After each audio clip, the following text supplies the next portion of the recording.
आज हम बात करेंगे एक महान विचारक और ध्यान के प्रवर्तक ओशो के बारे में।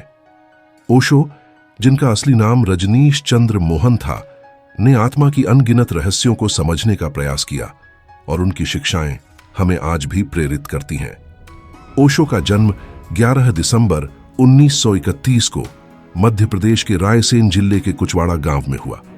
जन्म के वक्त उनका नाम चंद्रमोहन जैन था। अपने माता पिता की 11 संतानों में वे सबसे बड़े थे। उनके पिता का नाम बाबूलाल जैन था। वे कपड़ों के व्यापारी थे। माता का नाम सरस्वती जैन था। 7 वर्ष की उम्र तक वे अपने ननिहाल में रहे। यहाँ उनका विकास स्वतंत्र उन्मुक्त वातावरण में रूढ़िवादी शिक्षाओं से दूर हुआ। बचपन से ही वे गंभीर और सरल स्वभाव के थे। विद्यार्थी जीवन में रजनीश बगावती सोच रखते थे। उन्हें परंपरागत तरीके अच्छे नहीं लगते थे। किशोरावस्था तक आते आते रजनीश नास्तिक बन चुके थे। उन्हें ईश्वर और ईश्वर के अस्तित्व में विश्वास नहीं था। विद्यार्थी जीवन से ही ओशो कुशल वक्ता और तर्कवादी थे।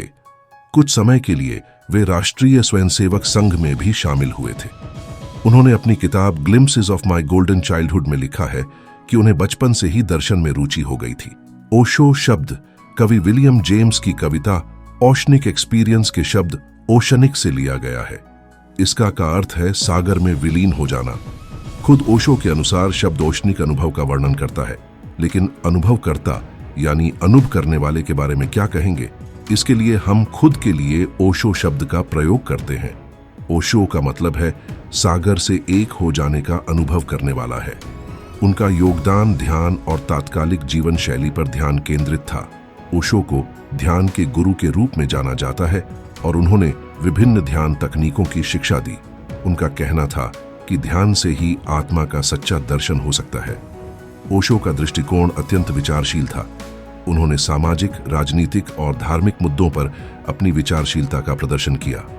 ओशो ने भारत और विश्व भर में ध्यान के माध्यम से जीवन को बेहतर बनाने की पुनरागमन की कोशिश की, लेकिन उनका विवादास्पद रूप और विचारों के कारण कई विवादों में शामिल हो गए। ओशो ने हमें यह सिखाया कि ध्यान का महत्व अत्यंत अद्वितीय है और एक प्रेरणादायक जीवन की दिशा में हमें मार्गदर्शन कर सकता है। साल 1981 से 1985 के बीच वो अमेरिका चले गए। अमेरिकी प्रांत ओरेगॉन में उन्होंने आश्रम की स्थापना की। यह आश्रम 65,000 एकड़ में फैला था।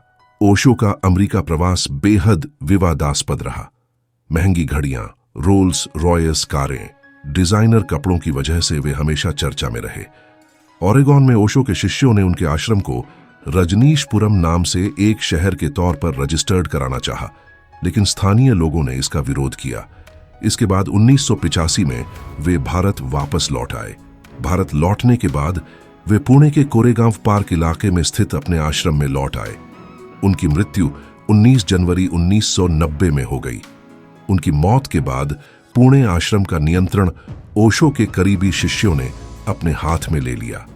आश्रम की संपत्ति करोड़ों रुपए की मानी जाती है और इस बात को लेकर उनके शिष्यों के बीच विवाद भी है। ओशो के शिष्य रहे योगेश ठक्कर ने बीबीसी मराठी से कहा, ओशो का साहित्य सबके लिए उपलब्ध होना चाहिए, इसलिए मैंने उनकी वसीयत को बॉम्बे हाई कोर्ट में चैलेंज किया है। ओशो का डेथ सर्टिफिकेट जारी करने वाले डॉक्टर गोकुल गोकानी लंबे समय तक उनकी मौत के कारणों पर खामोश रहे, लेकिन बाद में उन्होंने अपनी चुप्पी तोड़ते हुए कहा कि मृत्यु प्रमाण पत्र पर उनसे गलत जानकारी देकर दस्तखत लिए गए। अब डॉक्टर गोकुल गोकानी ने योगेश ठक्कर के केस में अपनी तरफ से शपथ पत्र दाखिल किया है। उनका कहना है कि ओशो की मौत के सालों बाद भी कई सवालों के जवाब नहीं मिल रहे थे और मौत के कारणों को लेकर रहस्य बरकरार है।